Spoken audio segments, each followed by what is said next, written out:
Hello and welcome to my channel. Say hi to a happy day and enjoy listening while I read to you a story. Puss in Boots.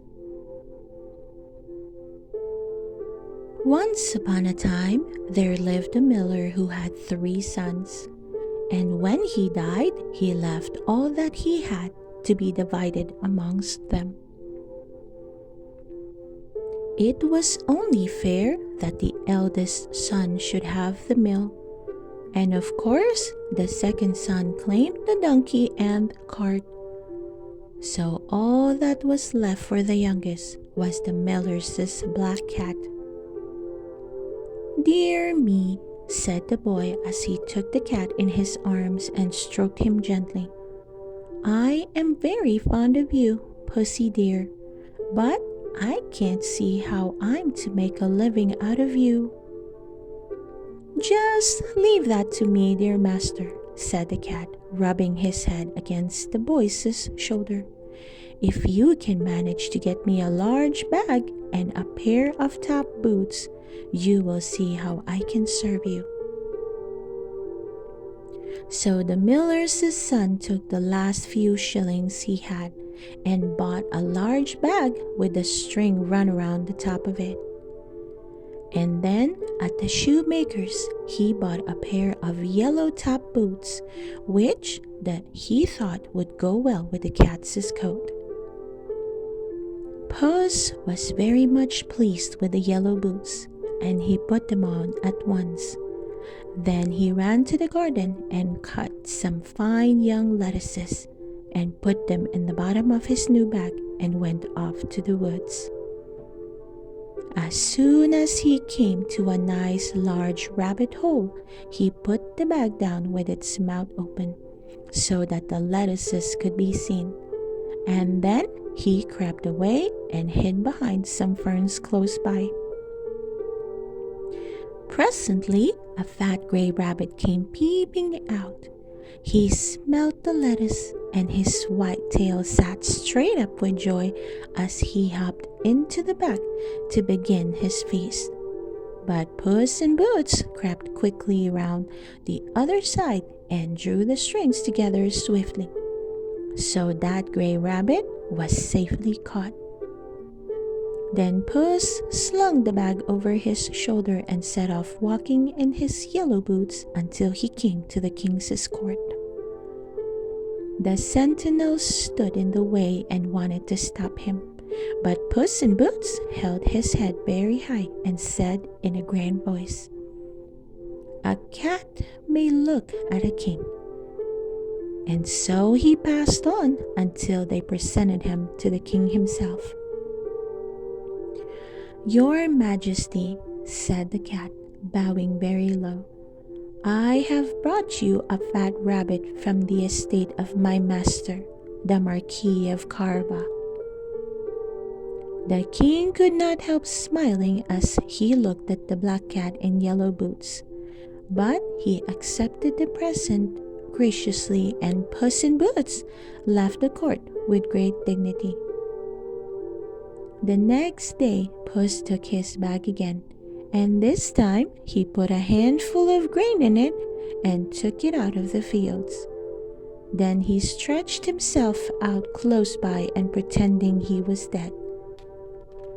Very soon the 2 partridges came and began to pick up the corn, and when they were very busy, Puss crept round softly and pulled the strings so suddenly that they were both caught in the twinkling of an eye.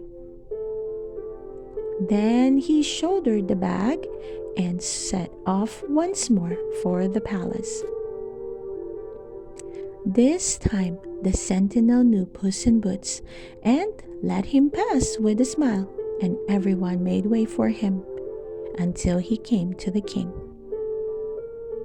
"My master, the Marquis of Carabas, begs your acceptance of these 2 partridges," said Puss in Boots, bowing gracefully to the king. "Tell your master, the Marquis, that I am pleased to accept his present," said the king, He must have a fine estate. Puss said it was a very fine estate indeed and bowed out. But before leaving the palace, he managed to find out that the king was going to drive past the river that afternoon, and that the princess, his daughter, was to be with him. Without losing a moment, Puss in Boots scampered back to his master and began to tell him all about his visit to the palace. "Now, dear master," he continued, "will you do exactly as I ask you? I want you to go and bathe in the river this afternoon. And if any of one should ask you what your name is, will you promise me to say it is the Marquis of Carabas?" The miller's son smiled at the strange request, but he felt so sad and hopeless that he was quite ready to do whatever the cat advised. So he went off to bathe in the river and left Puss to guard his clothes on the bank. Now that was exactly what Puss in Boots wanted, and he quickly gathered his master's clothes together and hid them behind a great stone. And at that very moment, the king's golden coach came bowling along the road. "Help! Help!" cried Puss. "The Marquis of Carabas is drowning." The king commanded the coach to be stopped at once and ordered the servants to rescue the drowning Marquis. Then Puss went up to the carriage and stood, hat in hand, bowing to the king and the princess. "It is indeed a happy chance for my master that you happened to be passing just now," he said.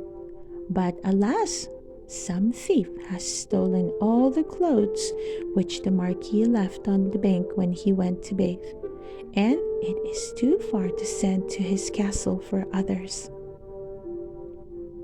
One of my men shall fetch a suit from the palace instantly," said the king, and before long the miller's son was dressed in a gold-embroidered suit and a plumed hat. "This is my master, the Marquis of Carabas," said Puss in Boots, gracefully introducing him to the king and the princess. "We trust your majesty will drive on and dine with the Marquis."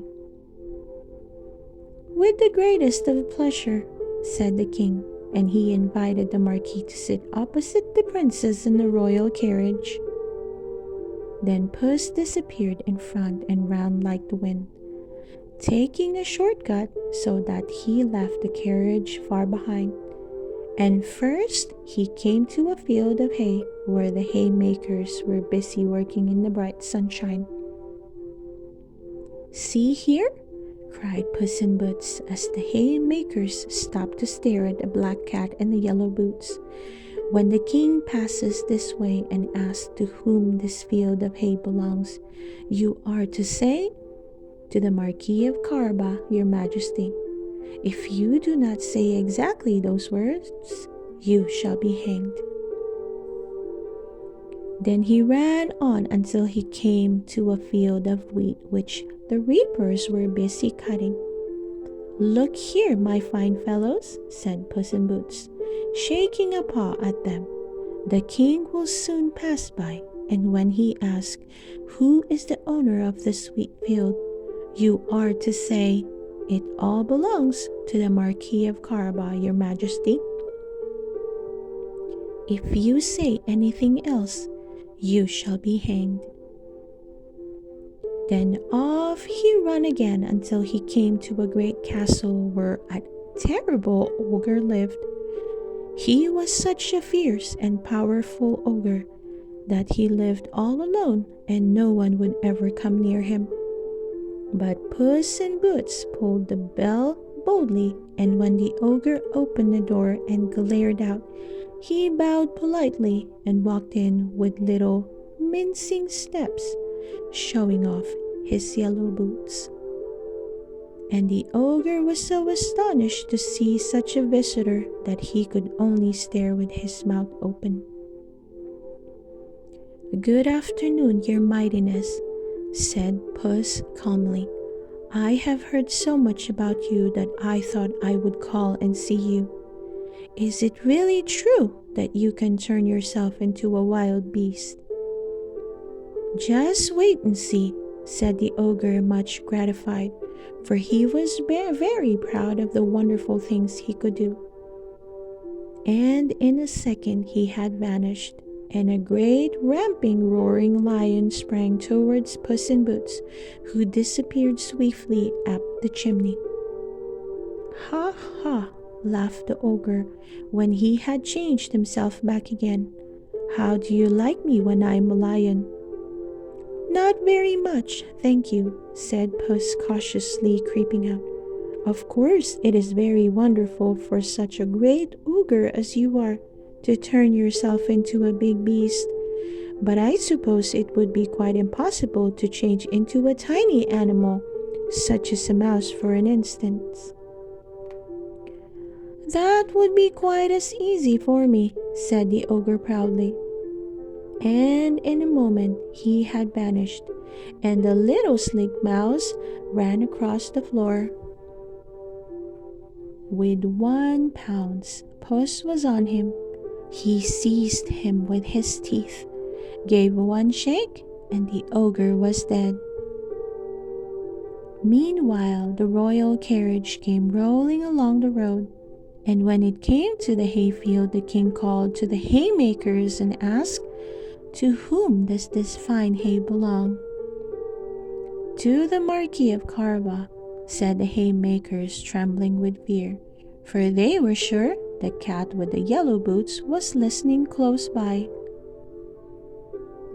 Then the carriage drove on until it came to the wheat field, and again the king stopped and asked who was the owner of this fine crop.